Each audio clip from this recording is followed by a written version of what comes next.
안녕하세요, 여러분. 오늘은 신경계에 대해서 수업을 해보도록 하겠습니다. 이번에 수업하는 신경계하고 이 다음에 나오는 내분비계 부분은 여러분이 문제를 풀려면 상대적으로 외워야 할 부분들이 굉장히 많습니다. 그러니까 책을 보거나 영상을 보거나 아니면 다른 방법을 통해서 여러분들이 해당 내용들을 꼼꼼하게 정리를 해서 암기하시는 게 필요하고요. 디딤 영상에서 간단하게 언급하고 지나가는 부분들도 여러분이 꼭 더 챙겨가지고 내용 파악하시기 바랍니다. 자, 그럼 신경계에 일단 구성이 어떻게 되어 있는지 개념도를 통해서 먼저 확인을 하고 세부적인 내용으로 들어가도록 하겠습니다. 신경계는 크게 구분을 하면 중추신경계와 말초신경계로 구분할 수가 있고요. 중추신경계를 구성하는 기관 두 개를 얘기하면 뇌와 척수가 있습니다. 뇌는 다시 해부학적 구성에 따라서 대뇌, 소뇌, 중뇌, 그리고 간뇌, 연수 이렇게 5가지로 나눌 수가 있고 뇌의 각 부분은 맡고 있는 기능들도 차이가 있습니다. 말초신경은 다시 대뇌와 소뇌의 지배를 받는 체성신경계와 그 다음에 우리 몸의 내장 기관들을 자율적으로 조절하는 자율신경계로 구분하고요. 체성신경은 감각신경과 운동신경으로, 자율신경계는 교감신경과 부교감신경으로 구성되어 있습니다. 첫 번째로 중추신경계를 한번 정리해 봅시다. 중추신경계는 뇌와 척수로 구성이 되어 있다고 방금 이야기를 했고요. 뇌의 구성은 대뇌, 간뇌, 중뇌, 소뇌, 연수 이렇게 있습니다. 그림 잘 확인하시고 각 뇌 부분의 기능은 간단하게 정리하고 넘어갈 테니까 세부적인 내용은 여러분이 책을 보면서 다시 한번 정리하시기 바랍니다. 대뇌는 일단 좌우 2개의 방구로 구성이 되어 있고요. 겉이 회색질 그리고 안쪽이 백색질로 되어 있습니다. 대뇌는 주로 기능이 고등정신작용, 기억을 한다거나 사고를 한다거나 이걸 담당하고 있고요. 그리고 우리의 의지에 따른 운동인 수의 운동을 담당하고 있습니다. 그리고 대뇌의 부분별로 기능에 따라서 분업되어 있다는 것도 알아두시면 좋겠습니다. 두 번째, 소뇌. 소뇌는 우리 뒤통수 쪽에 있거든요. 이 소뇌의 기능은 대뇌와 함께 수위 운동을 조절하는 기능을 맡고 있고요. 그리고 우리 몸의 평형 감각을 담당해서 몸의 균형을 잡는 데 중요한 역할을 하고 있습니다. 그 다음에 중뇌. 중뇌는 눈과 관련이 깊습니다. 그래서 동공반사 그리고 안구 운동에 담당을 하고 있고요. 그 다음에 간뇌는 시상과 시상하부로 구성이 되어 있습니다. 그래서 간뇌의 시상하부에서 주로 호르몬과 관계가 있죠. 그래서 몸의 항상성을 유지하고 조절하는 데 중요한 역할을 하고 있고요. 그 다음에 연수는 척수와 바로 연결되어 있는 부분입니다. 그래서 연수는 척수에서 올라오는 좌우 신경의 교차가 일어나게 되고요. 호흡이나 그리고 소화, 순환에 중요한 역할을 하고 있습니다. 호흡, 소화, 순환을 조절하는 역할을 하고 있어요. 그래서 중뇌와 연수 이것 둘을 합쳐서 우리가 생명 유지에 중요한 역할을 하는 뇌, 간 이렇게 부르게 됩니다. 그래서 대뇌와 소뇌 이상이 생기면 식물인간이라고 부르고요. 식물인간이라고 부르고 운동을 하지 못하지만 그러니까 수위 운동을 하거나 의식이 없지만 생명활동은 그대로 유지가 됩니다. 그런데 중뇌나 연수에 문제가 생기면 뇌의 전체 기능에 문제가 생기고 생명 유지가 불가능해지면서 결국에는 죽음에 이르게 되죠. 이런 것을 우리가 뇌사라고 부릅니다. 연수 아래쪽에 척수가 연결이 되어 있어요. 척수. 척수의 기능은 말초신경에서 오는 자극을 뇌로 전달해 주거나 뇌의 명령을 말초로 연결해 주는 역할을 하고 있습니다. 그래서 뇌와 말초를 연결하는 역할을 하고 있고요. 그리고 척수에서 일어난 척수 반사가 있습니다. 척수 반사의 중추가 되겠죠. 그리고 여기 지금 오른쪽에 척수를 이렇게 가로 단면으로 해놓은 그림이 나와 있습니다. 그래서 겉으로 봤을 때 겉부분이 백색질이고 안쪽 부분이 회색질이에요. 대뇌랑은 반대죠. 그리고 그 척수는 마디마다 이렇게 양쪽으로 신경이 뻗어 나와 있는데 등 쪽으로 나와 있는 신경을 후근, 배 쪽으로 나와 있는 신경을 전근이라고 합니다.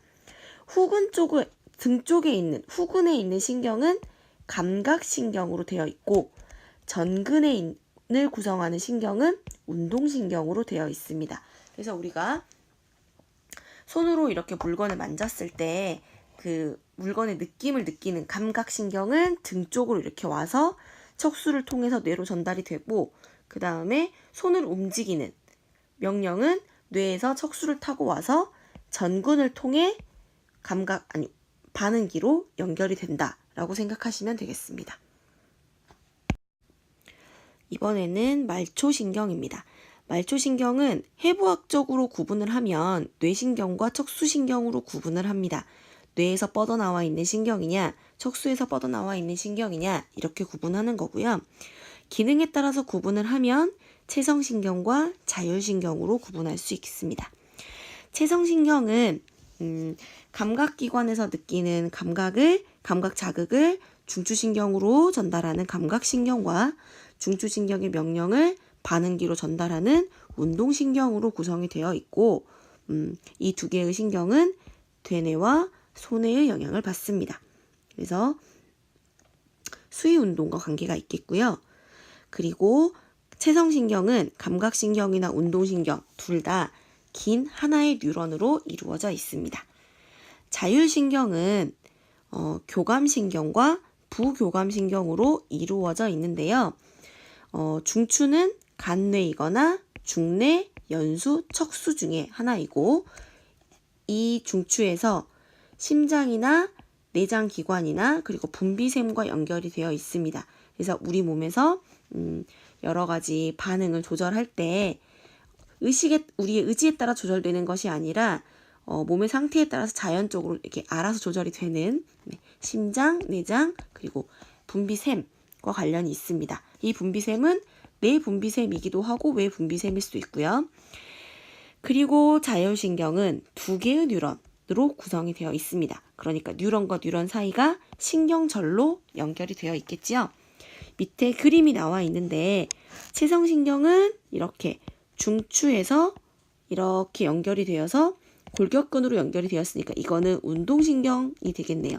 그리고 자율신경은 교감신경의 경우에는 신경절을 기준으로 해서 앞쪽에 있는 신경절 이전 뉴런, 절전신경이라고도 부르죠. 얘가 짧고 뒤에 있는 절후신경이 더 깁니다. 부교감신경의 경우에는 신경절 앞쪽에 있는 절전신경이 더 길고 절후신경이 더 짧죠. 그래서 절전신경과 절후신경을 연결할 때 혹은 시냅스 전 뉴런과 시냅스 후 뉴런이라고도 부르기도 하는데 어쨌거나 이 시냅스와로 연결되어 있는 절전신경과 절후신경을 연결하는 신경 전달 물질은 둘 다 아세틸콜린이 분비가 됩니다. 그런데 절후신경에서 분비되는 신경 전달 물질은 교감신경과 부교감신경이 다르죠. 교감신경의 경우에는 노르에피네프린, 아드레날린이라고도 부르는 물질이 분비가 되고 부교감신경의 경우에는 똑같이 아세틸콜린이 분비가 됩니다. 교감신경과 부교감신경의 기능을 본다고 하면 교감신경은 주로 긴장했을 때 교감신경이 작용을 한다 생각하면 되겠고요. 그리고 부교감신경은 휴식이나 안정일 때, 안정상태일 때 부교감신경이 작용한다 라고 생각하시면 되겠습니다. 각각의 기능 한번 읽어보시면 되겠고요. 교감신경은 척수의 중간 정도 있는 부분에서 전부 다 뻗어 나옵니다. 하지만 부교감신경의 경우에는 기능에 따라서 중뇌나 간뇌, 그리고 연수, 그리고 척수에서 이렇게 뻗어 나온다는 거. 이 차이 잘 알아두셨으면 좋겠습니다. 마지막으로 의식적인 반응과 무조건 반사를 한번 구분해 보도록 하겠습니다. 의식적인 반응은 대뇌의 명령에 따라서 반응을 하게 되는 거겠죠. 그래서 자극이 척수를 통해서 대뇌로 갔다가 대뇌에서 다시 운동신경을 통해서 반응기로 반응을 일으키는 이런 과정을 거치게 되겠고요. 무조건 반사의 경우에는 중추가 대뇌가 아닙니다. 그래서 어떤 반사냐에 따라서 중추가 달라지게 되는데요. 척수와 연수, 중뇌가 무조건 반사의 중추가 되겠습니다. 척수 반사의 경우에는 우리 대표적으로 무릎 반사와 회피 반사가 있어요. 무릎 반사는 무릎뼈 아래쪽을 이렇게 가볍게 때리면 우리의 의지와 상관없이 무릎이 이렇게 다리가 올라오는 반사가 무릎 반사고요. 회피 반사는 날카로운 것이나 뜨거운 것을 만졌을 때 여러분도 모르게 이렇게 손이나 발을 치우게 되는 이런 것이 회피 반사가 되겠고요. 연수 반사는 재채기나 하품, 침 분비 같은 것이 연수 반사. 그리고 중뇌 반사는 동공 반사가 대표적이죠. 그래서 우리가 의식이 없을 때 뇌의 손상 정도를 확인하기 위해서 눈에다가 이렇게 빛을 비춰보잖아요. 그러면 이렇게 동공이 줄어드는 것이 동공 반사가 되겠습니다. 의식적인 반응의 경우에 우리가 어떤 경로를 통해서 반응이 일어나느냐? 피부에서 자극을 받게 되면 감각신경을 통해서 척수로 가고요. 척수에서 이렇게 대뇌로 가서 대뇌에서 다시 명령을 받아서 척수를 내려와서 이렇게 근육으로 운동신경을 통해서 근육에서 반응을 일으키는. 그래서 순서를 적어보면 A, B, C, D, E의 순서가 되겠습니다. 척수반사의 경우에는 그러면 어떤 과정을 거치는가? 척수반사의 경우에는 날카로운 것을 만졌다라고 하면 감각신경을 통해서 척수에서 바로 명령을 내립니다. 그리고 운동신경을 통해서 근육이 움직이게 되겠죠. 그래서 A, F, E의 과정을 거치게 됩니다. 척수 반사라고 해서 대뇌로 자극이 가지 않는 것은 아닙니다. 대뇌로 자극이 가긴 가는데 명령을 일단 척수에서 내리고 나서 그 다음에 날카로운 것을 만졌다는 감각은 대뇌로 전달이 되겠죠. 그리고 여기서 하나만 더. 감각신경이 오니까 A가 지금 감각신경이잖아요. 그러면 이쪽 부분이 등 쪽이 되겠고 운동신경이 있는 이쪽 부분이 배 쪽이 된다는 거 확인해 주시면 되겠습니다. 오늘은 여기까지. 말을 빨리 했는데도 영상 내용이 엄청 길 것 같네요. 네. 중간에 빼먹지 말고 끝까지 잘 들어오시기 바랍니다. 수업 시간에 봅시다. 수고하셨습니다.